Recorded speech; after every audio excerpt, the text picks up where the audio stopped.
And folks, we are live here at the Washington Football Maniacs. My name is Greg, along with my best buddy here, Brandon, and we are going to talk about the game against the Saints. So let's get it started.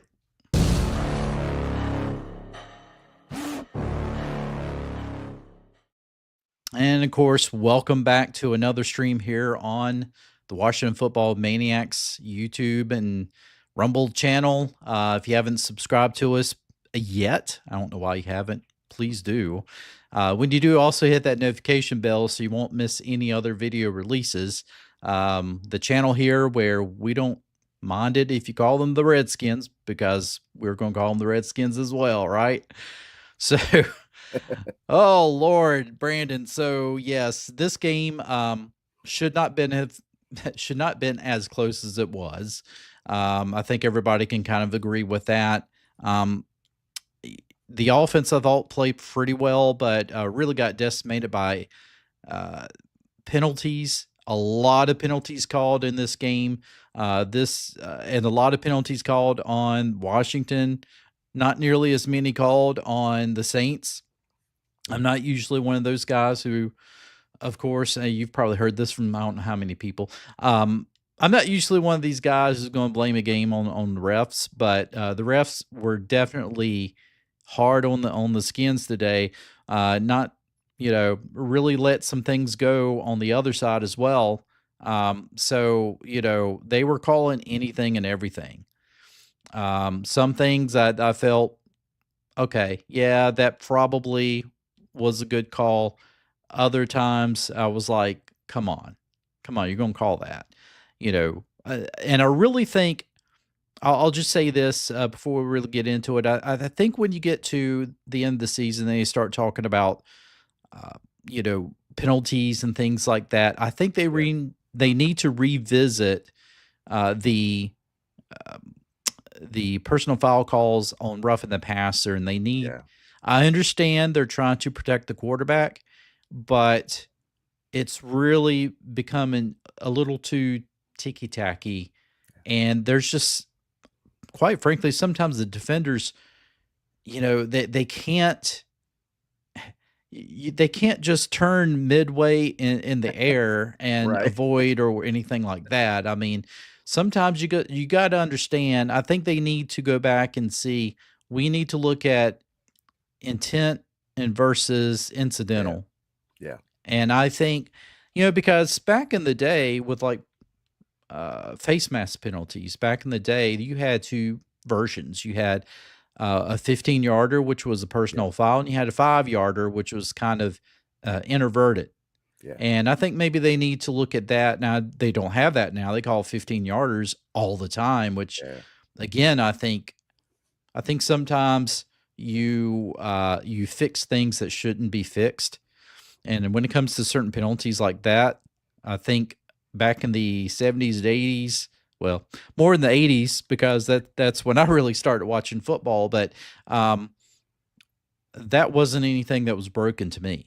Yeah. I can take a 5-yard penalty for inverted face mask. The finger gets caught up in the face mask by mistake, and then actually seeing a guy pulling somebody's head in a direction that your head doesn't turn. In the same way with roughing the passer, I don't think that it's all malicious. And I think sometimes I think they have to deviate from, okay, this obviously was, low blow, or that he hit him high and all this stuff. Or, as opposed to, it kind of was a bang bang thing, that the defender had no choice. Let's maybe penalize them 5 yards or something like that. Yeah. I think they really need to look at that, because those penalties there kept the Saints in the game and led scoring drives. And I just think that we've seen it too much with penalties deciding games like that. So I'm sure that New Orleans Saints fans probably would look at it as, I'm fine with it, but Um, Yeah. and if we were on the receiving end, we'd probably be like, "Hey, I'm fine with it too." But in all honesty, I think that in the in the name of trying to keep players safe, it's it's really not working. It's just it's being too much of a detriment to the game of football than it is actually just there to keep the players safe. That's my personal opinion. You know me, I'm always about wanting to keep Jaden Daniels safe. Oh yeah. And there was a sack at one time that I questioned on social media. I was like, wasn't that a hip drop tackle? Yeah. Um, Yeah. that wasn't called. And I'm like, wait a minute. Why didn't they call that? No call on that. And then no PI called on one of the passes to Terry McLaurin. McLaurin would have came down with that pass. The defender got there early. Refs didn't call it. Yeah. So I felt that the penalties were very one sided in this game. Kept the Saints in the game, really, because honestly, the Commanders were the better team the whole time. Yeah. Honestly, and if the Saints had gotten that 2 point conversion and won the game, they would have known that really, honestly, Washington was the better team. But stupid penalties, things like that, kept this game much closer than what it did. Um, but Brandon, your thoughts on what did the Skins do right today? What did they do wrong? Well, let's start with what they did right. I'll say this, man. I think this was a measured stick game. I think this was a game that really measured where we are. We're obviously heading in the right direction. We're 9-5, but then if you look at the performance today, we may not be quite ready for that deep playoff run. Because look, we have what? Philadelphia left. We got Dallas left. We got the Falcons left.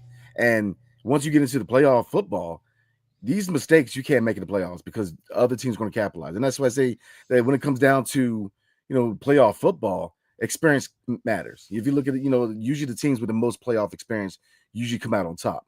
So yeah, and I said it before the season started that this team, yeah, this could be a playoff team easy, but then next year's going to be that deep playoff run the next couple of years because we need that playoff experience. You got to blow out teams like the Saints. We kept them in the game just because of the mistakes with the penalties. Let me say, on the bright spots, Terry McLaurin cannot take away 10 targets, 7 catches.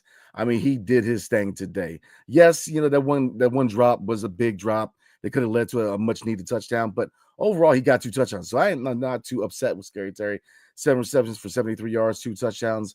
Like I said, there was one throw where he got overthrown, where he was dead to rights, wide open. So like I said, Scary Terry had that drop. He was overthrown a few times, but overall, he was definitely the star of the show today because he continues to show why he is a receiver one. Wow, this is going to be a career year for him. And I'm really happy to see McLaurin have that breakout year because we finally got him a franchise quarterback. I mean, Jay Daniels, 11 carries for 66 yards today. Kept the legs running today, man. But 25 for 31 throwing the ball. So he was efficient. 226 yards, 2 touchdowns. Now, 8 sacks. We're going to talk about the duds in a little bit because where every stud, you got a dud, right? The offensive line, not their best day, 8 sacks. But with a guy who runs a lot, definitely active outside the pocket, you're going to have those type of numbers with sacks. Obviously, with him being a runner who can definitely sit in the pocket, but a guy who utilizes his legs, you're going to have those type of sacks. So I don't think it's entirely on the O-line, but I think it's a mix between the O-line and Jaden Daniels on that fact. But, Brian Robinson, 65 yards and 21 carries. So another good rushing day for him. And then defensive wise, I mean, Sam Still, he was, people, a lot of experts said that he was the best cornerback in the draft. And I think we definitely hit with that pick. Sam Still continues to show really good football, good instincts at the cornerback position. And yeah, you can go back in the past a little bit. Imagine, what if we had, him, Lattimore and Christian Gonzalez, like, oh, that's a good secondary, but it is what it is. Can't really harp on the past. But Marshawn Lattimore, they did not throw the ball his way at all today. That shows you how important lockdown corners are. Lattimore, they didn't even throw the ball at him. They already know what it was. They said, look, he hasn't had a touchdown thrown on him in how many years? I mean, this guy's an all-pro corner, which was something that we all wanted here in Washington. So it shows you how important having the number one corner is. Now, I'm a big believer that you add another corner, maybe another, number one quality corner. You put Sanders still back in the slot, and then you do that in all season. You have a really good secondary. So we're definitely heading in the right direction. But I think that the lack of playoff experience is really going to hurt us in the playoffs. Because I still think we're a playoff team. Still, looking at the schedule, this is a measure stick game, Greg. I mean, you got Philadelphia, you've got Dallas, you've got Atlanta. You best believe that Kirk Cousins, yes, he's been struggling, but if there's any team on the schedule that he wants to beat, it's going to be the Skins, man. He's definitely going to come in DC and win that game. So you have 3 games where, I mean, it's make or break for the Commanders. It really is. They can either be a playoff team or be on the outside looking in. So looking at this game, the penalties hurt time and time again. That one play where De'Ami Brown got a great catch, man, and got a first down. Nick Allegretti holding penalty. We cannot continue to shoot ourselves in the foot because, like I said, in playoff time, they're going to haunt you. They're going to destroy you. You're going to lose those games, and you've got to really pick up a lot of the good habits right now. We have bad habits right now, and we've had some for some time. The penalties, the drops. You have to capitalize with those clutch moments. Scary Terry, immaculate day, but you got to argue in clutch moments. You've got to catch that ball. And I'm not going to be too hard on Terry because he's been an all-pro in my opinion. I mean, you definitely get in there and vote because in my opinion, Terry McLaurin is an all-pro receiver this year. But clutch moments is where you have to capitalize. And when it comes to the regular season, it's like, oh, okay, that's a bad play. Overall, he had a good game. But when it comes to playoff time, him dropping the ball is going to be the emphasis outside of those 2 touchdowns. And that's the way it is in playoff time. In the regular season, you're going to say, yeah, 2 touchdowns, but we ain't tripping about the drop. Playoff time, yeah, 2 touchdowns, but he had that drop. That's where things change. So we've got to capitalize in clutch moments, but we'll take the dub and we'll take the win. Like we always, we said it before the broadcast, we'll take the win. But this was a measure stick game that really shows where we're at, and we've got ways to go before we really are that deep playoff run team. And I think not just the players, I still think the coaches have a little ways to go as well. Yeah. I really felt, Cliff Kingsbury, at times, kind of head scratchers like that one. It was the 3rd down, and we're at the goal line. Give the ball to B Rob. Yeah. He's going to power himself in there, and if he gets stopped, he gets stopped. I felt like it was a horrible call on that play, and then of course, the decision to go for a 54-yard field goal attempt. I'm sitting there, I'm saying, punt the ball, just punt it. Yeah. Even if it goes in the end zone, just punt it. Force them to go the length of the field. You have a rookie quarterback basically, who force him to put the ball in his hands, force him to beat you. And that was the other thing too. It's like they were getting huge chunks of running yards on that last drive, and I'm sitting there like, what are you doing? You've got an inexperienced quarterback back there. Force him to beat you.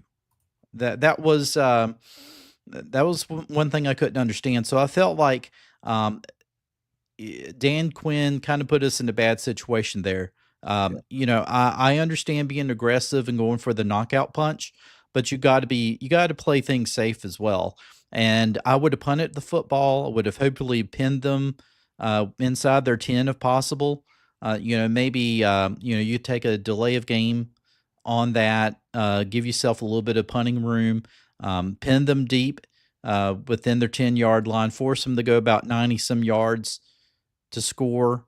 And then just, whatever you do, don't let them get huge chunk yards.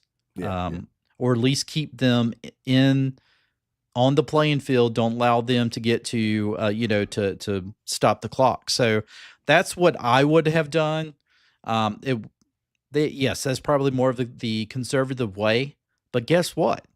You kicked the field goal, you missed it. You put them at almost the midfield. Yeah. They go down, then they score. And, they missed that 2-point conversion. Honestly, I don't really understand that a lot as well. I understand, yes, we're going to go for the win, but you had an opportunity to at least ensure you're going to give yourself a little more time. Maybe I have been, I'm such an 80s person. I love 80s music and movies and things like that. Maybe my football brain is still caught in the 80s as well. I would have kicked the field goal, which back then you didn't have 2-point conversion, but I would have, kicked the extra point and went into overtime. Oh yeah, yeah. Um, but for them going for the 2, I'm sitting there and I'm like, okay. I'm like, if the Washington lets them get this, they're not going to the playoffs. That's Oh just yeah. all it is. They are not going to the playoffs. They're not ready. And I'll be honest with you, allowing them to get to this far puts me in question because, Yeah. as you said earlier, we have the Eagles coming up next week. They've already wrapped up their playoff spot, but they still haven't quite wrapped up the division as of yet. So they got plenty to play for, and they still have an opportunity to chase down Detroit for that Oh yeah. number 1 spot. Don't think they're going to get it, but they still have the opportunity. They got plenty to play for. That's what I'm trying to say, folks. So, Yeah. having said that, you have an Eagles team coming up. You've got Atlanta. You got Dallas. You've got some games that are pretty rough. And so I tell you, it's not going to be easy. It's No. not going to be easy at this point.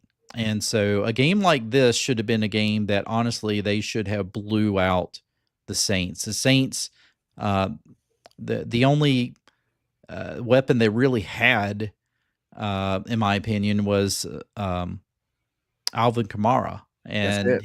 and he got knocked out of the game. Yeah.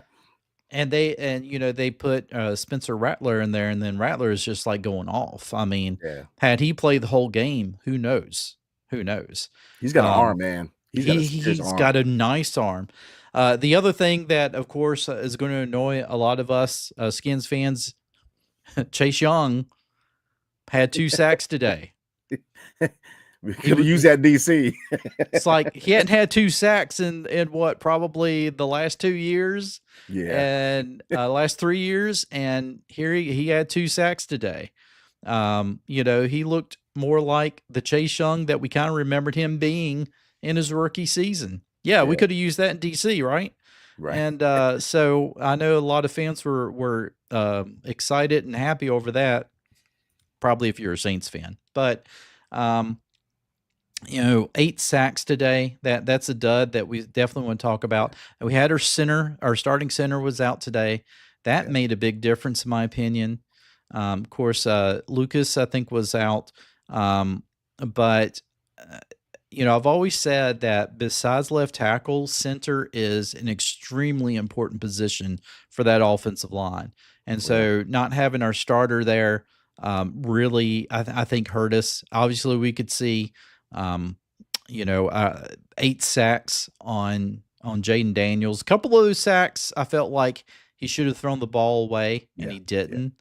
And then that's just on him, just continuing to learn and realizing, you get into that situation, throw the football away, and Yeah. he didn't do it. But that was definitely an issue.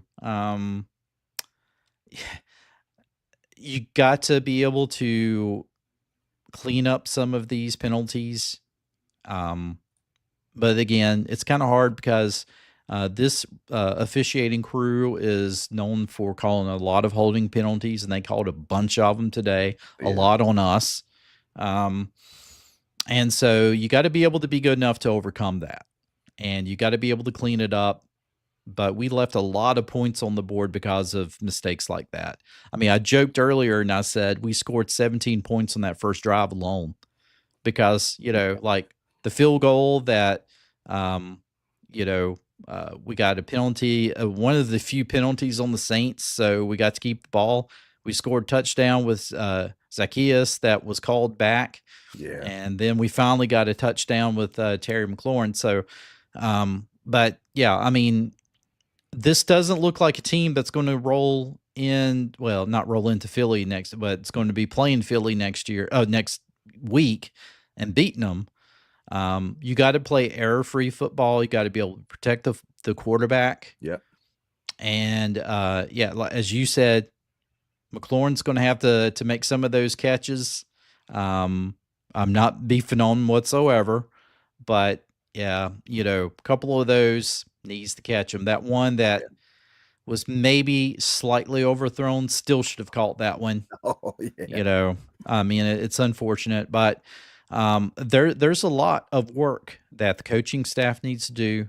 Um, that the players need to do. They got to get ready for a tough game next week. I think next week is going to be the deciding factor of how the rest of the season goes. oh yeah, yeah, Um, if they're able to beat the Eagles, then you're looking at a team that's okay. They might be able to get that sixth spot. yeah, Um, they're at least you feel like they would have at least probably solidified themselves as far as a playoff spot without necessarily officially getting it. But if you lose next week, um, really, honestly, you got to win the rest of the games. In my yeah. opinion, I don't know if 10 games is going to do it, honestly. I think you're going to have to win 11 games just to make sure. You still got the Rams. Oh The yeah. Rams won. The 49ers gave us no help on Thursday night whatsoever. The Rams won, and they are looking for a playoff spot. Um, I know the people say we just need to focus on maybe catching Green Bay, but No, no, no, I don't no. think you I mean, focus on that. well, no. I mean, you got Atlanta, who, if you look at this, if you look at the standings right now, Atlanta's 2 games back. So that shows you how important the Atlanta game is, because as 6 and 7, they, they beat us. That derails us, because yeah, we need to go ahead and look at the Rams right now, because right now we have a record of 9-5. The Rams are 8-6. They're literally a game behind us. Yeah, you look at Green Bay, but yeah, I'm with you, Greg. If I'm Commanders, you need to kind of look over your shoulder a little, because the Rams could be that team that supplant us. That, to me, the Falcons and the Eagles games are the two most important games, because Dallas, yeah, if we're in a good situation playoff wise, you're probably not playing your starters against Dallas. Let's be real. And they're going to be trying to spoil. They're going to play their stars. You best believe that. But to me, you have to play hard against Philly, and you've got to beat Atlanta, because Atlanta, like I said, 2 games behind, they could definitely sneak in there and take our spot. The next 2 games are very, very pivotal. Yes. Yeah, very, very pivotal. Um, It is kind of nice though that we're talking about this at this point of the season, which a lot of people felt. Well, the Commander is going to be 7 wins this season, which will still be a big improvement over last year. We're going to see some fun games out of Jaden Daniels and things like that. But this is not going to be that great of a year for them. And then they've turned around and they're 9-5 right now. Best start or best, well, you can't really say it's a start at this point because the season's over, Right? almost over. Definitely best since they said 1999, um, and I guess maybe that's true. But Yeah. I don't know. I have to go back and see when was the last time that the Commanders were 9-5. Um, Good that is a question. good question. I know they were 8-5 or 8-6 in 1999, and they won the last 2 games to be 10-6, and I think they won the division. Yeah. But I don't remember them being 9-5. Um, you might have to go back to even 1987. I'm not sure, but it's been a while. It's Oh been a yeah. long time since Washington has been this far above 500. So, um, so it's a great season for them in that respect. Now we're all feeling like, well, you have to make the playoffs at this point, or it is going to kind of feel like a disappointment. It's going to be very hard at the end of the season to see that the team maybe barely misses the playoffs after the season that we had, and we're trying to muster up the idea of like, well, but you know what, this no one expected this out of us, and Yeah. it will still wind up being a really good season compared to where this team was a year ago, and we got to understand that, but at the same time, it's like, yeah, there's going to be some disappointments if this team collapses Oh yeah. toward the end of the season, but we've got some really tough games that we have to play. 2 NFC East games left.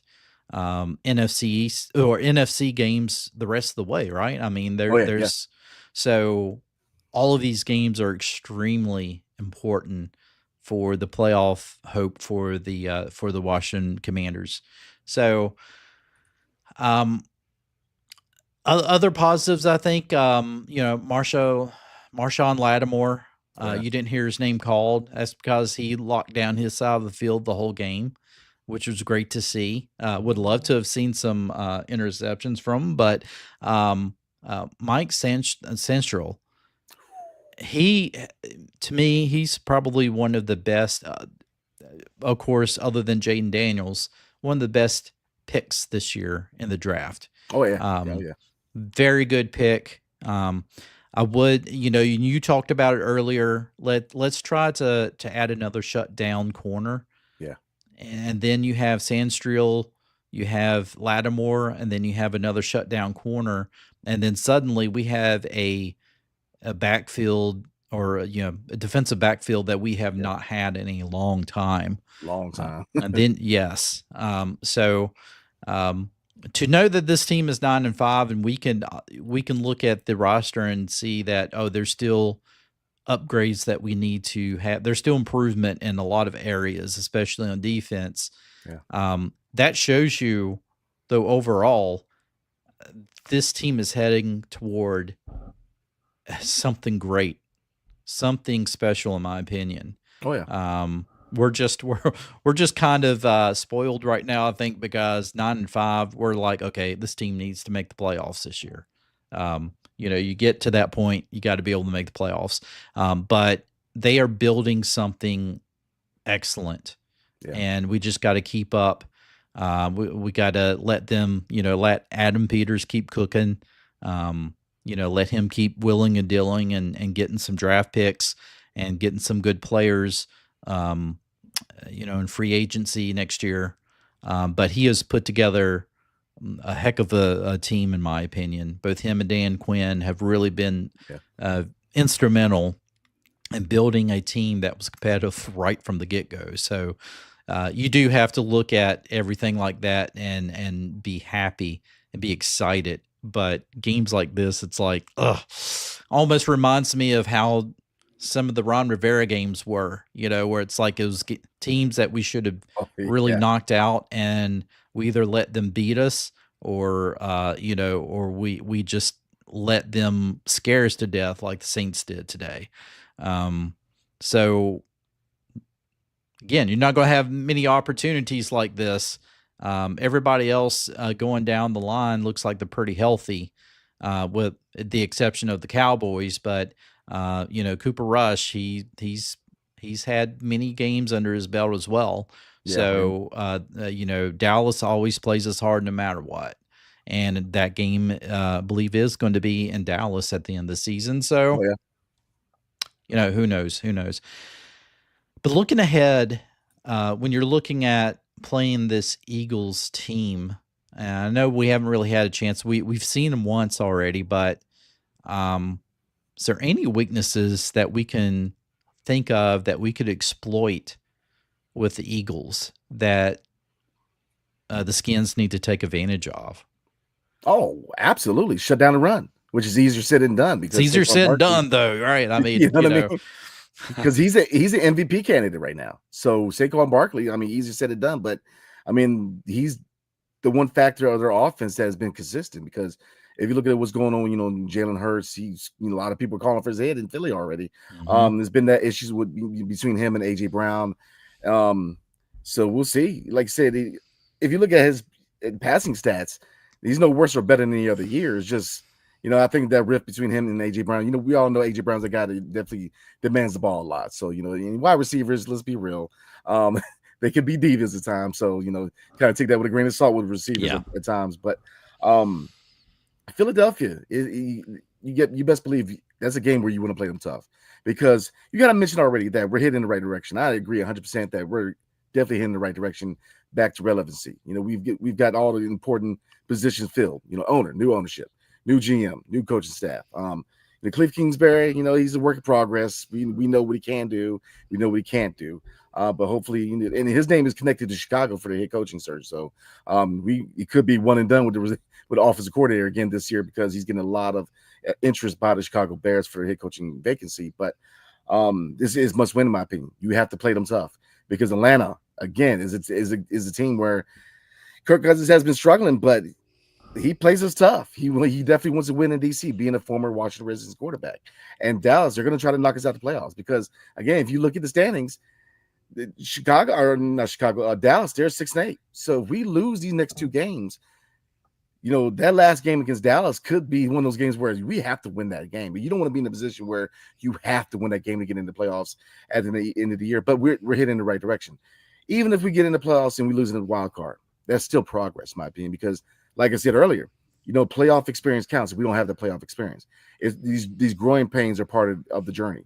You want to see what Jane Daniels could do in an atmosphere like a playoff atmosphere.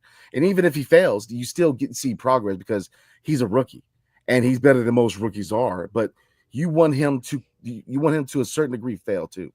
You don't want it to be all roses in the rookie year because once he hits that wall, then as a young guy, he's going, all right, where do I go from here? You want him to have those trials and tribulations because that's what builds character for a young team like the Commanders because we're still a young team, young quarterback. We got a lot of new fresh faces in the front office and the coaching staff. So losing and trials and tribulations are all part of the journey. What I mean? That's the thing about life is that, when people say it's all about the journey, it's like it sucks when you're going through it. But when you look back, building that callus, building that armor of life, man, really teaches you how far you've gone. And we've gone a long way in this organization, man. I mean, 20 years, we finally got a franchise quarterback. I mean, Terry McLaurin finally see what his ceiling is, what his potential is being that number one receiver. With a good quarterback, you see what his capabilities are. So there's been a lot of positives about this year, but don't get it twisted. We still have a lot of growing to do, and we're still not quite where we want to be. I think Adam Peters is going to definitely build on the team in the offseason, especially in the draft, supplement through free agency. But we're definitely in the right direction. We got Marshall Lattimore. I mean, they didn't look his way. They said, forget about it. Let's shut down half a field. We're going to focus on one side. But is it refreshing to have a guy like that? We haven't had a lockdown in a long time. I would argue since Champ Bailey, it's been a long time. People like Josh Norman, Norman didn't really fit the scheme. He did well considering he was a zone corner and we needed a one-on-one guy. But the last time we had a shutdown corner was Champ Bailey. And so it's good to really have a guy who could shut down the whole side of the field. And so we're definitely in the right direction. But this was a game that really was a mistake game again because a team like the Saints, where you only got one scoring threat on the field, you blow this team out. Spencer Rattler, man, look, I know that he kind of bounced from Oklahoma to South Carolina. I know he was in the Netflix series being a young quarterback coming out of high school, but you see the potential with him. I mean, he's got an arm on him. I mean, I think they definitely have the next quarterback in waiting with him after Derek Carr finally moves on. So, but again, New Orleans is a team that you blow out. You don't go down to the wire with a team like New Orleans because they were what 5-8 now 5-9. I mean, if you really want to really solidify an identity as a team, you got to blow out the Saints because after this performance, Philadelphia's not going to be a pushover, man. Atlanta's not going to be a pushover, and Dallas proved that any given Sunday and divisional games are tough games, regardless of the record, especially a rivalry, which is pretty much, in my opinion, I know your opinion, the best rivalry in sports between the Redskins / the football team / the Commanders. The list goes on, but it's the best rivalry in football, if not sports, period, for a reason, because it doesn't matter what the record is. We can lose every game on the schedule. We want to beat Dallas, at least split with them. You know what I mean? So Yeah. that's a must-win game, man. So we have 3 games where this is a tough stretch for the team. Very tough. Yeah. I think this stretch going toward the end of the season is going to be defining for this team. How are they going to be moving forward? We know that they're going to be improved next year because of guys like Adam Peters, who he's always going to be looking at ways to improve this team. There's also going to be a lot of 1-year deals expiring at the end of the season that Washington's going to have to look at and see, okay, who are we bringing back? Do we have enough talent to replace the guys who are not going to be coming back? Right now, a lot of the names I see on these 1-year deals, I'm like, we need to lock these guys up for at least another couple of years. I want to see these guys come back. So, I mean, there's going to be some work to do. to get this team to where they need to be. I don't want to see this be like a mirage of a season, kind of like it was in 2012 when, we had Robert Griffin and Pierre Garcon and Santana Moss and guys like that. And, then 2013, it just all went down the sewer.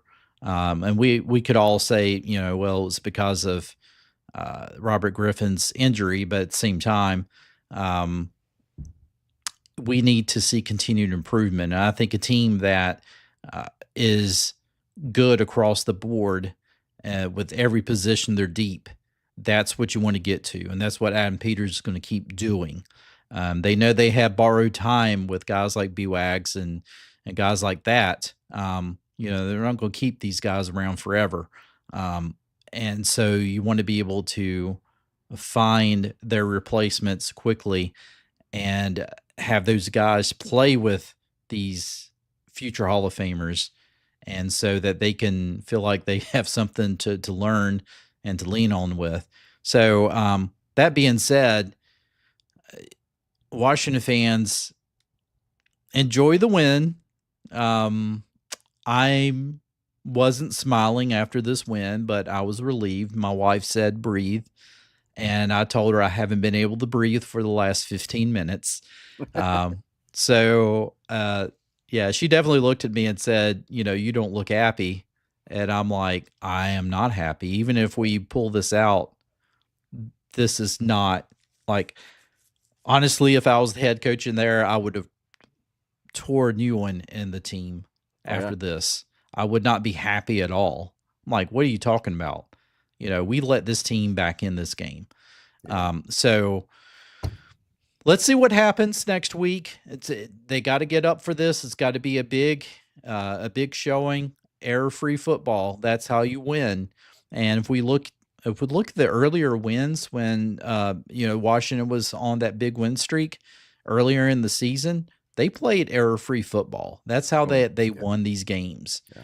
And so they can get back to that, but they got to understand this is crunch time. You got to be able to play error-free football. You got to be able to take advantage of, the times that you have the football to score and, to be able to slow the other team down. Don't give them what I call, free yards.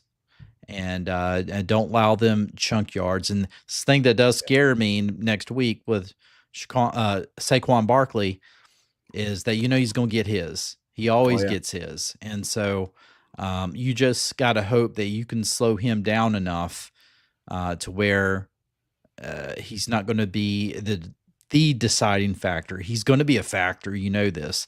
But, recent past, I remember having to play teams that had huge runners like this, okay, maybe this wasn't so recent, but I remember the years of having to go against Barry Sanders and having to go against Walter Payton and Eric Dickerson. These guys were going to get theirs, but it was all a point of stopping them when you need to stop them, when it really counts.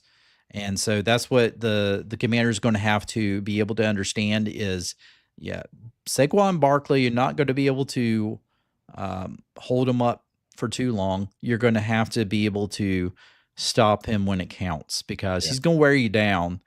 And then once you get into the fourth quarter, that's it.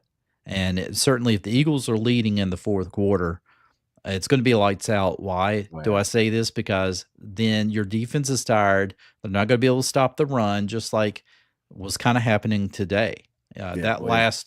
Especially that last drive. I'm sitting there going, why are you allowing the Saints to pick up these chunk yards on the ground? I'm like, what type of defense are we calling? Because it didn't prevent anything. They scored. So you can't allow a team with a good, strong running game to A, be in the lead in the fourth quarter, and B, being able to just hand it off to the running back, because that's exactly what the Eagles are going to do, and he's going to chew up yards. And so I think the game plan will be for the Washington Commanders. I think next week the game plan is going to be to try to swallow up that running game, to take advantage, to get on top of the Eagles early, and to have hopefully a lead coming into the fourth quarter and realizing you got to protect the egg. This lead is our baby. We got to protect our baby.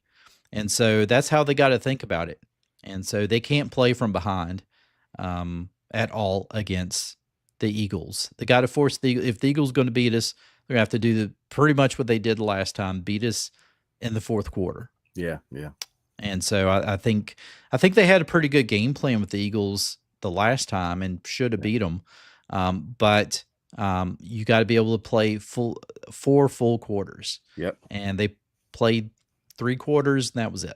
So you got to be able to finish these games. So before we go, anything else you got going on, Brandon? No, sir. Like I said, you always like a win, but definitely a measure stick game. We definitely got to show up a lot of these penalties and turnovers. You cannot, perform. You cannot turn the ball over and expect to win. So, if you really want to condition this team into a playoff team, turnovers, man, they kill you. So we got to get better at that, and penalties. Those are the 2 factors that kill teams at playoff time. So if we do that, we're definitely heading in the right direction. But I think this, next year and the next couple of years going to be our years, man. I think that we're going to get some good experience in the playoffs this year, but it's not our year yet. And just think, folks, maybe in the next couple of years, we'll already know that we're building a new stadium, maybe back in RFK site. Uh-oh. maybe there's another rebranding coming on. Maybe. But I think in some way, form, or fashion, I think Brandon's right. I think we're going to have, it's going to be finally our years for the next few years. I think that it's going to be exciting, and it's long overdue. It is so long overdue, right? Before we leave, let's just run through these real quick. And I appreciate those who jumped on the stream and were responding. I appreciate that. We were lucky, man, but I'll take it. I think that's the notion of every single Washington fan. He goes on to say, too many mistakes and missed opportunities. Not going to beat the upper echelon teams playing like that. Absolutely. And that's been kind of our whole thing today that we were talking about in the stream. You got to play error-free football. And there were some coaching mistakes, play calling mistakes, decisions to go for a very long field goal when you really probably should have just punted. So they got to be able to clean this stuff up. Charles said we were speaking the truth. I appreciate that. I don't know what I was saying at the time, but it was probably Brandon who was really doing all the talking at that point. Brandon always speaks the truth, man. Off the line says, why didn't we call timeout before they scored that last touchdown? Good question. Yeah, I don't know. That is a good question. Of course, he says, "Come on, coach. Come on, DQ." Yeah, DQ. He was not. Yeah, he had some moments today. Scary Terry needs to basically practice those routes. I mean, he just. It's so hard. It's so hard with Terry because he ran good routes. He got open. It's just you gotta be able to grow some fingers, right? Just enough. The game is a game of inches, right? And that proves it right there. I'll say this, man. I'll say this real quick because I played receiver in high school, man, and it's a mental thing, and it is. On the outside looking in, it's easy to say, "Oh, amazing," but very often not, and it's not just receivers. Really, cornerbacks the same way. You're thinking about what's happening after the catch, so you're already thinking about running after that point. So you mentally you're already focused on running after the catch, and sometimes everything's hand-eye coordination with receivers, man. So I've had it done in high school a few times where you're already ready to make that that yardage after the catch, and then you totally forget or it hits your fingertips, stuff like that. So I'm not too worried. Like I said, the biggest thing is playoff time. Those mistakes are what drowns you, and people judge you in playoff time based on the mistakes more so overall performance. Like today in the regular season, yeah, oh, absolutely, 2 touchdowns. That first touchdown, I mean, he swooped through there and got that. I mean, we finally see the potential with Terry McLaurin because he has that franchise quarterback where he's gone through so many different quarterbacks, different quarterback styles. But yeah, playoff time, you got to make the catch. So it's one of those things, Greg, where it's like, regular seasons where, he made a mistake, but he got 2 touchdowns. But at playoff time is where it's going to be like, he got 2 touchdowns, but then, he dropped that clutch catch. So, like I said, when you come to playoff time, you've got to capitalize on those clutch moments, man. Yeah, I mean, we got to think too. Going back earlier in the season, he made that clutch catch in the Cincy game. Yeah. So he can do it. It's just, it's just unfortunate. Sometimes you just feel like, wow, he's going to catch this. Yeah. Like there are times you see him wide open, you see him, and it's like, oh man, this is going to be 6, and then it's just like just game of just inches Yeah. missing, and what can you do? I mean, he gets open. Jaden can only throw the ball so perfect. I mean, sometimes you have to. It's easier said than done because I played football, but I didn't. I was too slow to be a wide receiver and too short. So they threw me on the defense. But sometimes you almost have to sell out, and Yeah. I think that's something that Terry will do if he can get if the Skins can get into the playoffs. I think that's something he knows that he would have to sell out. Like, look, we have no life after this game, right? So it's either do or die. So I'm putting it all on the line here. And sometimes I will say that I would wager to say that players will try to protect themselves as much as they possibly can during the season, because they want to be able to play in the postseason. The postseason's like a brand new season. You get there, anything can happen. And so you want to be able to be healthy enough to get there. So I'm not saying that Terry McLaurin plays soft at all. I ain't saying that. I'm just saying that you will see these players do some extraordinary things during the playoffs that you're like, I didn't see this during the regular season. Like, I didn't know he was capable of this. And it's because a lot of times they put in that next gear. And there's something about, I've seen this so many times in the playoffs where it's like, I've seen some unbelievable plays. Yeah. And it's like, how in the world? I have never seen this guy do this. So, yeah, it is what it is, but we would like to see Terry catch every single ball that comes his way, but he's he's going to drop some, Jerry Rice dropped some, a lot of these great receivers, Steve Largent, he's really showing my age. I remember watching him play. He dropped some, Art Monk dropped some. So it's going to happen. Off the line says Washington has the most nail-biting fourth quarters in history. It feels that way. Yeah, it does. It does. It feels like nobody else ever has these nail-biters like us. And it's like sometimes I feel like we snatch defeat in the hands of victory in some of these, because it's like, we'd have the game won, but yet we always leave the other team on the hook just enough. And so, it felt like this year was that year where it's like, okay, we're not doing that. We're soundly beating these teams that we should beat. Yeah. And this was honestly one of those teams that I felt like, no, we should have soundly beat this team. We didn't. So it is what it is. Folks, we're heading toward almost 50 minutes.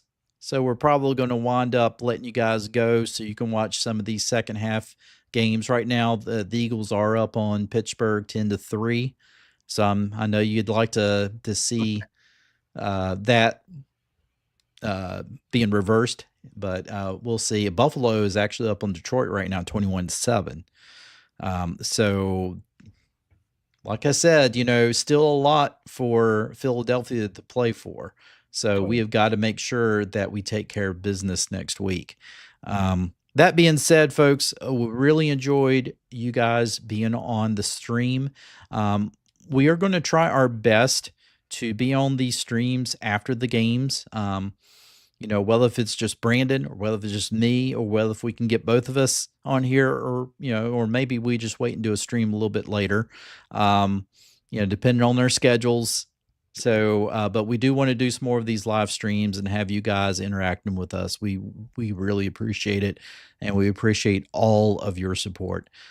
So, with that said, for Brandon and myself, Greg, thank you for being on this stream. We will see you in the next one. You guys take care.